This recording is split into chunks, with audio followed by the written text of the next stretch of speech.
Et moi, je vais vous parler de comment trouver sa place grâce à la crise. Je vais vous raconter d'ailleurs une petite histoire. J'étais encore assis là sur mon canapé à me demander ce que je faisais de ma vie. Une cigarette dans la main droite, je viens de raccrocher mon téléphone. Les larmes coulent sur ma joue, un sentiment de tristesse, d'abattement me saisissent toute la colonne. Je viens de perdre mon 3e job en 2 ans. Je cherche désespérément à joindre mes amis pour cautériser cette plaie, ce vide que je ressens. Je suis en pleine tempête, en pleine crise. Je me sens médiocre. Je ne suis pas à ma place.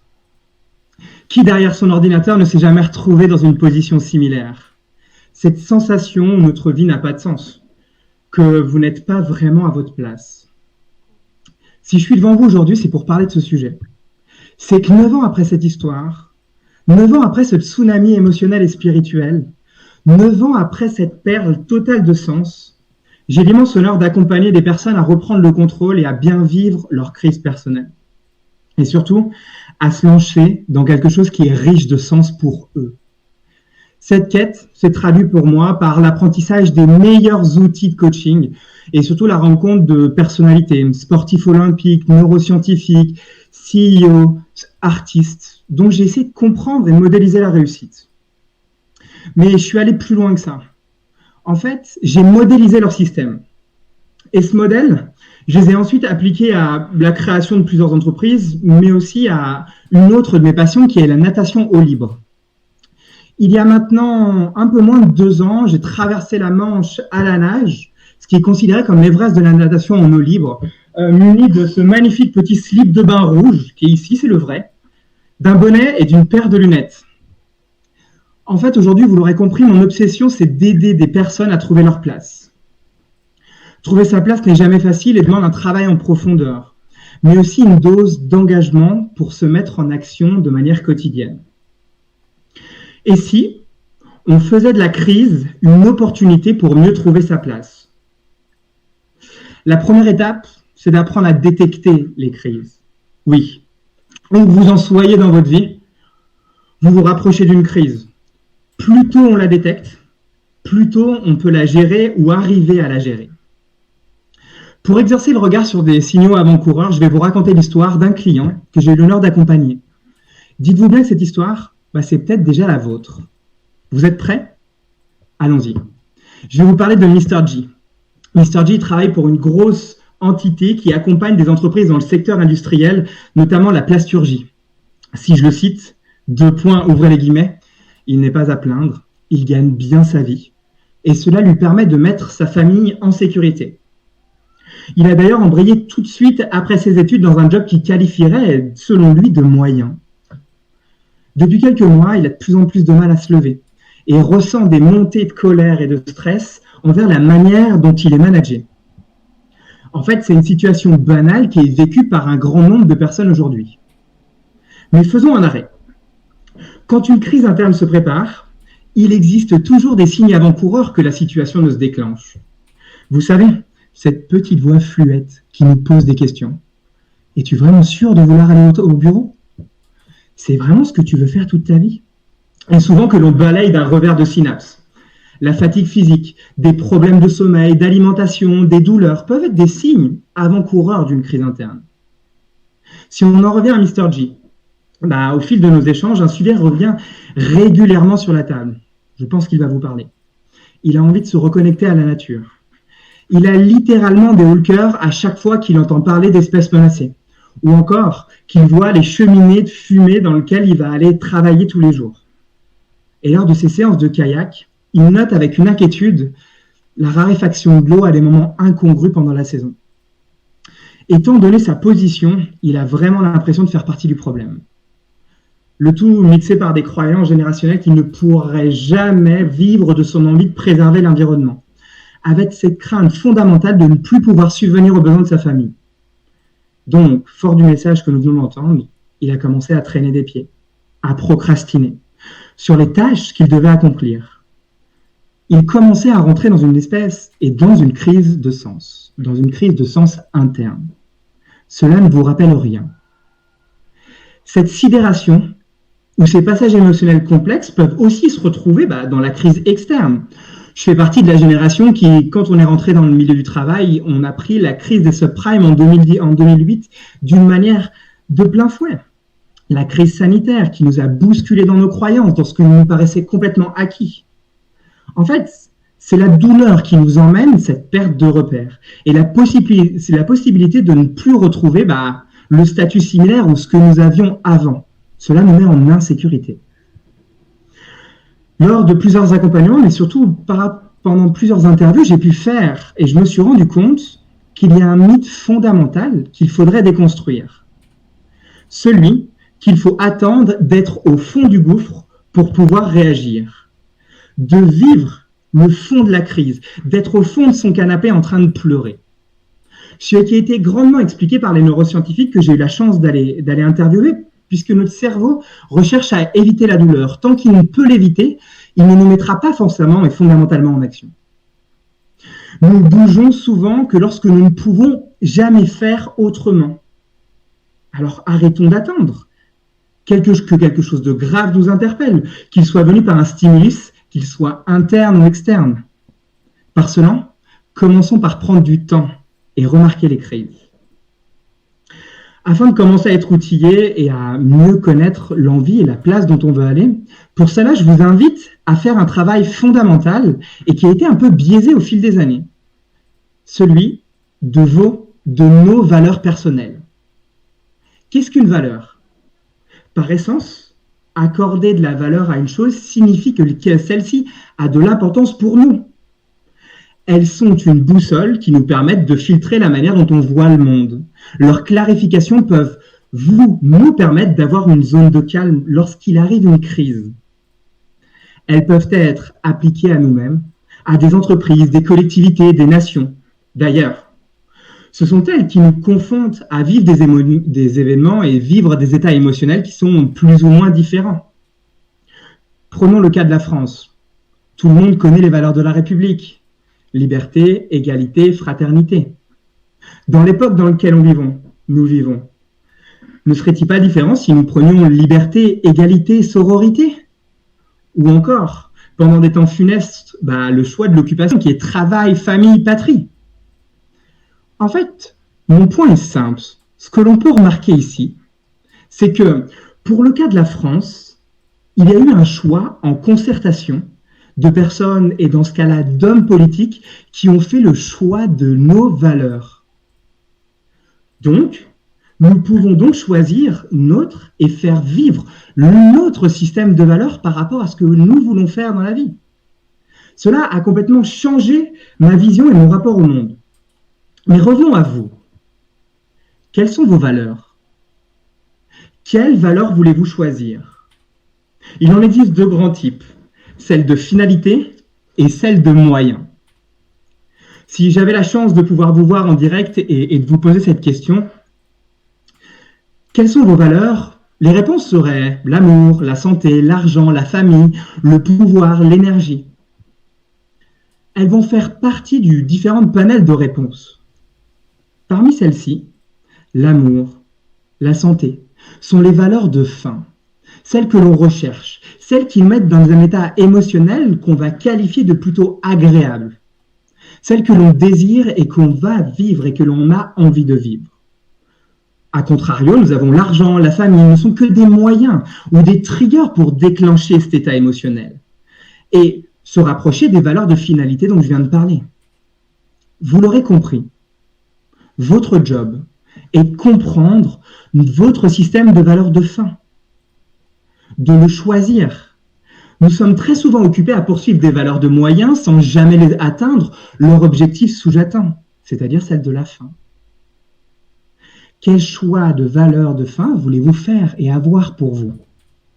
De quelles valeurs avez-vous besoin pour réaliser certains de vos objectifs ? Car, comme la France et les personnes politiques à l'époque, vous pouvez choisir votre système. Comment savoir si nous vivons une dualité de valeurs ? Eh bien, à chaque fois que nous ressentons un sentiment ou une émotion désagréable. Qui ne s'est pas jamais ressenti rejeté par un groupe ? Quelle valeur cela a ébranlé chez vous ? Est-ce que vous avez eu un afflux de stress quand votre boss ou votre supérieur vous a appelé, alors que peut-être votre valeur de liberté est au cœur de votre système. Ou encore d'avoir eu peur de l'échec lorsqu'on a décidé de lancer notre boîte ou de lancer quelque chose. Voici un moyen simple de reconnaître la dualité qui peut exister entre les valeurs. Parce que notre cerveau est programmé pour nous éviter la douleur et va parfois utiliser des stratagèmes alambiqués pour ne pas vivre le rejet ou l'échec. Ou encore de passer à l'acte. Donc si on en revient juste quelques secondes à Mr. G, une fois qu'il a conscientisé ses valeurs, qu'il a pu prendre des décisions courageuses pour rectifier la trajectoire, il a repris un job. Mais vous savez quoi? Il a repris un job dans l'industrie. Mais cette fois sur la thématique de l'énergie renouvelable. Il a fait le choix, en conscience, d'aller à là où il voulait, ou là où étaient ses valeurs les plus profondes. Pour cela, il a dû affronter sa crise intérieure et retravailler ses contradictions. Une des conditions de réussite est de vraiment se mettre en face des réalités et de rentrer dans cette zone plutôt désagréable. Le système de valeurs ne touche pas à ce que nous voulons posséder, mais un sujet supérieur à ce que nous voulons être. Qui voulez-vous être? Qui voulez-vous devenir? Connaître ses valeurs, c'est bien. S'y conformer, c'est un petit peu plus difficile. Je vais vous donner un outil pour garder le cap pendant ces périodes de crise. Puisque passer à l'acte est l'un des exercices les plus salutaires pour trouver sa place, que ce soit sous un format de rêve, d'objectif, d'ambition, d'envie. L'autre versant de la crise est qu'elle peut cristalliser nos émotions et qu'elles peuvent très facilement nous scléroser, nous sceller au sol ou nous mettre dans une situation de stress plutôt intense. Je vais vous dévoiler une technique que j'ai mise en place pour retrouver la sérénité et me retrouver dans un état de concentration maximale lors de mon passage à l'action. Cette technique, retenez-la bien, c'est le FLR. FLR. Pour comprendre l'épreuve de la traversée de la Manche, cela correspond à peu près à 42 km dans une eau à 16 degrés. Et le timing de démarrage est aux alentours de 2 heures du matin. Donc ça veut dire qu'il va falloir apprendre à nager dans la nuit noire. Ce qui correspond pour un nageur de mon calibre à peu près 14 heures et 1 minute dans une eau à 16 degrés. Vous l'aurez bien compris, pour cela, il m'a fallu un très gros niveau d'engagement lors de cette année et demie de préparation. Il m'a fallu avaler 1300 km d'entraînement, prendre plus de 200 bains froids dans des eaux à 10 degrés pendant 30 minutes. Et par-dessus le marché, m'épaissir de 7 kg de graisse complémentaire pour me protéger du froid. En fait, l'engagement quotidien, c'est la clé de la réussite. Croyez-moi, ça n'a pas toujours été aussi rose que je peux l'exprimer. En fait, pour habituer mon corps au froid, je me suis essayé à une pratique que je pratique toujours, qui s'appelle le ice swimming. C'est de l'eau qui oscille entre 0,1 et 5 degrés. Imaginez-vous, il est 5h30 du matin, vous sortez de votre lit tout chaud et vous devez aller vous jeter dans un lac qui fait 2 degrés. Une série d'arguments légitimes peuvent venir vous frapper avant de vous mettre à l'eau. Et une négociation commence dans votre cerveau. Mais pourquoi tu es là? Mais qu'est-ce qui se passe? T'étais pas mieux dans ton lit? Cette négociation peut être contre-productive, alors qu'il me faut passer à l'action. Alors j'utilise la technique du FLR. Dès que la sensation et la première négociation arrivent, t'aurais pas dû. Et la première phrase, c'est « ferme-ta ». Laisse passer et respire. Je vais vous la réexpliquer. Lors de l'épreuve de la traversée, j'ai eu une méduse qui est venue me faire un bisou sur le visage, plutôt urticant. Et enfin, elle est plutôt venue me lacérer le visage à 2 reprises. Je commence à m'énerver. Je commence à me demander pourquoi je suis là. Et je commence à perdre mon énergie et l'état de flow dans lequel je suis. Et une négociation commence à arriver dans ma tête. Dès que la négociation commence, je la coupe directement en disant « ferme-ta ». J'utilise cette violence verbale parce que ça me permet de couper court aux tergiversations qui peuvent nous bloquer à certains moments. Ensuite, emprunt à la méditation que je pratique, je laisse passer la pensée. Parce qu'on peut avoir des milliers de pensées qui peuvent venir en contradiction avec ce que nous voulons faire. Et la dernière, c'est respire. Parce que la respiration permet de me remettre dans de la concentration. Cette petite technique va vous permettre une chose fondamentale, vous mettre à l'action et d'avoir un esprit clair. Cet esprit clair est une deuxième condition pour prendre des choix salutaires lors d'une crise de toute ampleur, quelle qu'elle soit. Alors à chaque fois que vous devez vous mettre en action, FLR. À chaque fois que vous commencez à débattre si vous devez tenter l'aventure entrepreneuriale ou faire un premier petit pas qui est d'appeler un client, FLR. Que vous devez commencer à passer un coup de téléphone à une personne qui vous impressionne, FLR. Car, qu'est-ce qui va se passer si on ne le fait pas? Si on ne prend pas ce petit pas, cette petite action, elle va être repoussée au lendemain. Le lendemain va se repousser en mois, ce mois en années, et très souvent se transformer en regret.